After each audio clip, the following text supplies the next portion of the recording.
Kayak belajarnya terlalu banyak yang aku pelajarin tapi bingung menerapinya gimana. Pengen bisa semuanya terus semua video tutorial ditonton, Tak bakal bosen, kok aku mainnya gini-gini terus ya. Nah itu saatnya kalian.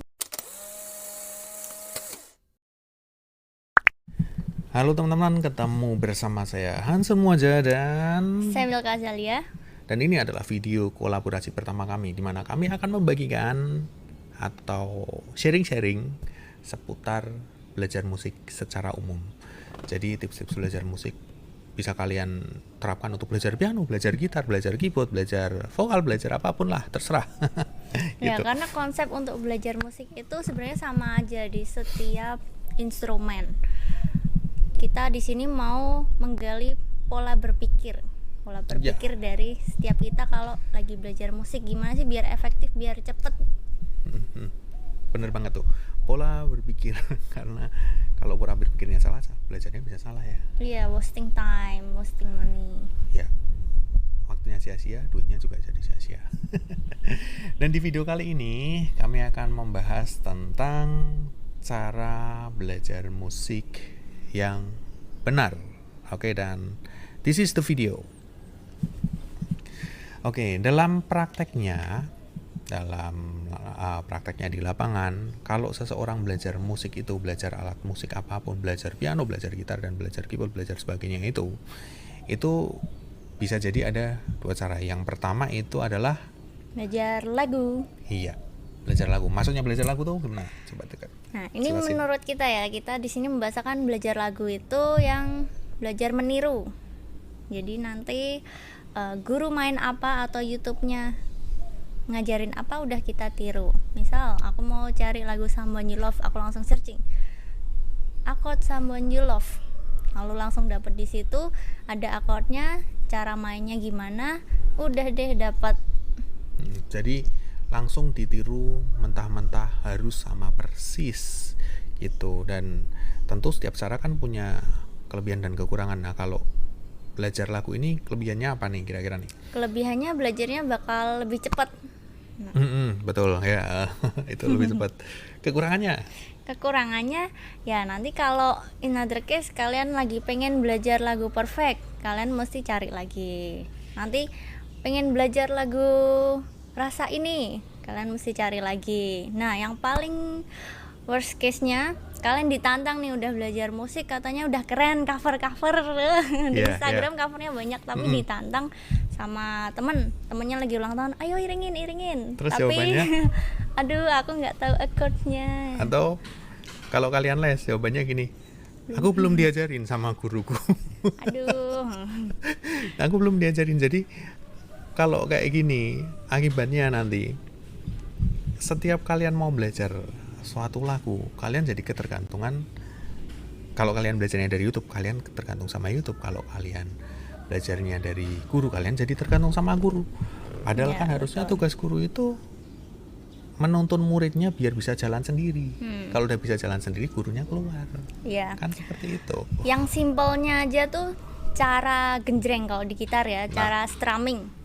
Itu bisa nggak tahu loh, ada yang seperti itu. Jadi dia udah googling akordnya waktu tuh rasa ini atau apa tuh aku lupa. Nah, dia udah dapet chordnya tapi bingung ini cara mainnya gimana. Padahal tuh kan sebenarnya simpel banget ya, tapi dia juga nggak tahu. Nah, ya, kalau di piano biasanya tandanya seperti ini. Tandanya kalau kalian itu terlalu banyak belajar lagu seperti ini. Biasanya ada yang tanya, Bang Mas kok Kak, kalau lagu ini tangan kirinya gimana? Ajarin dong. Kayak gitu. Terus nanti sudah dijawab, iringannya seperti ini. Terus nanti ada lagu baru yang dia pingin lagi, dia akan tanya lagi, ini tangan kirinya harus gimana, iringannya, variasinya harus gimana, kayak gitu. Nah, itu akibatnya kalau belajar lagu, dan sekaligus tanda-tandanya kalau kalian mulai kebanyakan belajar lagu. Ya, plusnya jadi emang lebih cepat dapat. Lalu yang kedua, minusnya Jadi ketergantungan adiktif. Jadi ketergantungan, kalian nggak bisa menciptakan karya sendiri. Nah, itu bahasanya ya.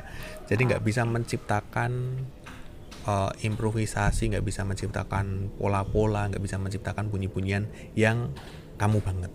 Jadi kalian harus selalu meniru dari orang lain, meniru.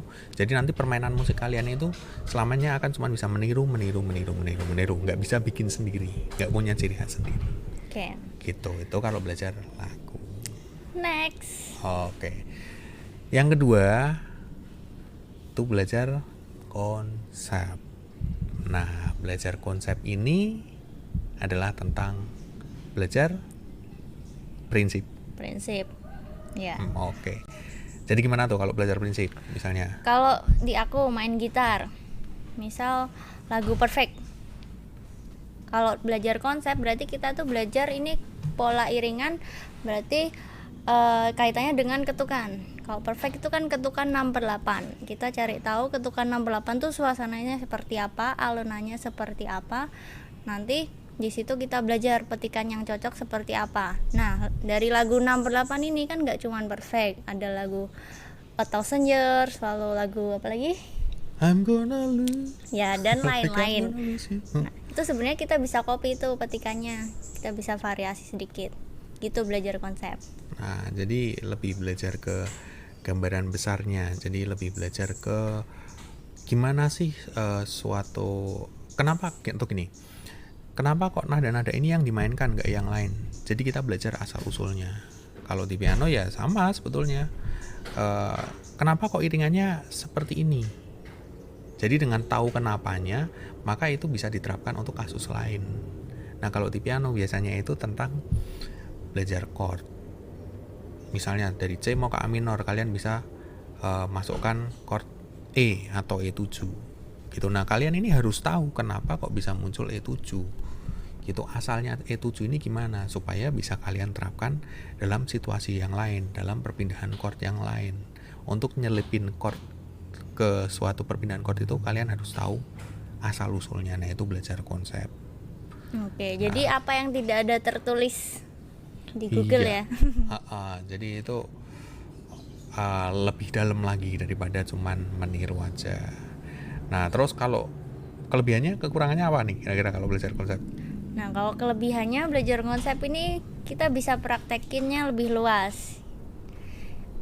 Nanti kita Bisa bikin musik sendiri, bisa Iya, menciptakan variasi seperti itu. jadi kalau ketemu kasus baru, kita nggak bingung lagi. Kita tinggal cari persamaannya dengan lagu-lagu yang sejenis. Yap, betul sekali gitu. Jadi ya setelah kita tahu caranya, kita bisa menciptakan hack sendiri istilahnya, bisa mencampur-campur. Nanti ini jadinya gimana, nanti biasanya dari proses campur-campur itu akan jadi suatu permainan yang lebih menarik. Nah, sekarang kalau kekurangannya apa nih?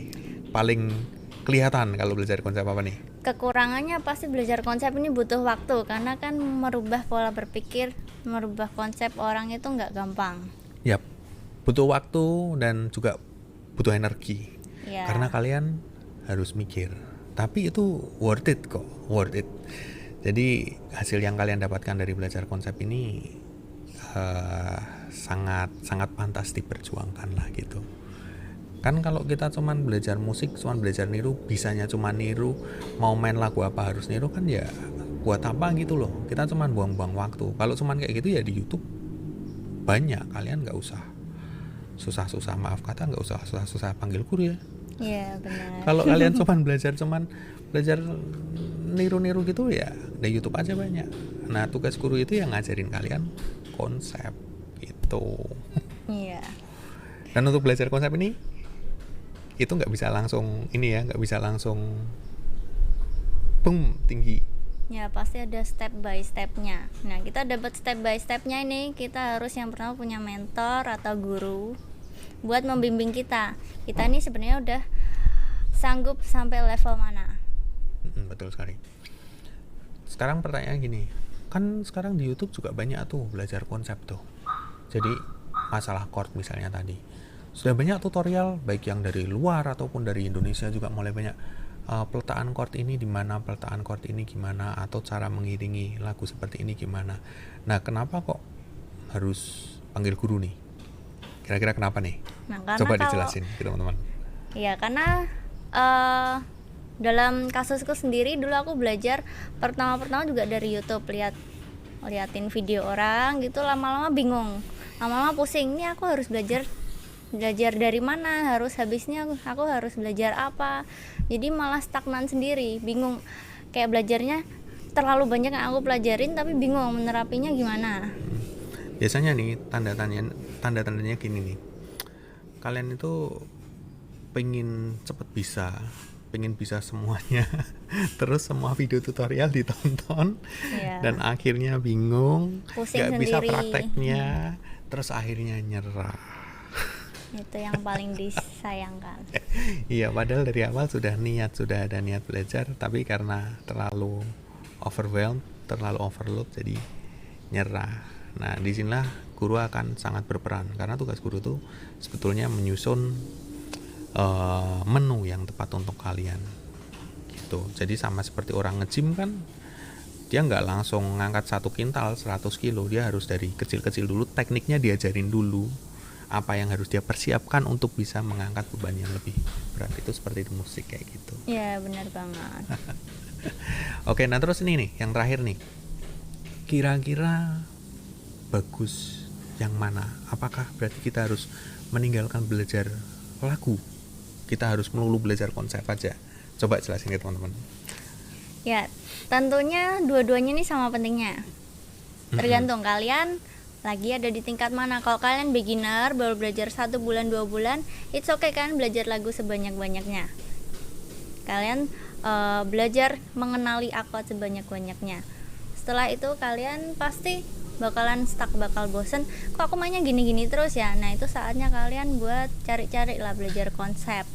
Ya, jadi kalau belajar lagu itu lebih ke unsur fun-nya ya. Ya Kita benar. langsung bisa instantly play, langsung bisa buruan deh, langsung bisa main gitu deh, tanpa harus pusing-pusing belajar lain gitu.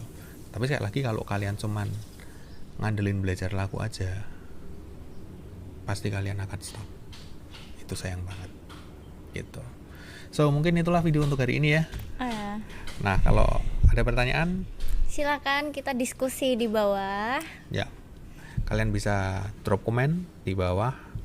Nanti video ini akan kami post di sosmed masing-masing. Silakan komen aja, atau mau DM juga boleh.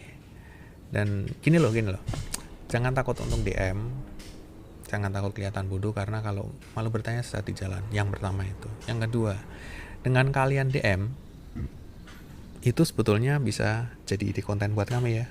Ya Jadi benar banget. pertanyaan kalian apa, itu bisa kami bikinkan konten dengan membahas lebih detail lagi. Daripada kami jawab di komen, biasanya kami bikinkan konten biar kalian makin paham gitu. So, itulah video untuk hari ini. Cukup sekian and bye-bye.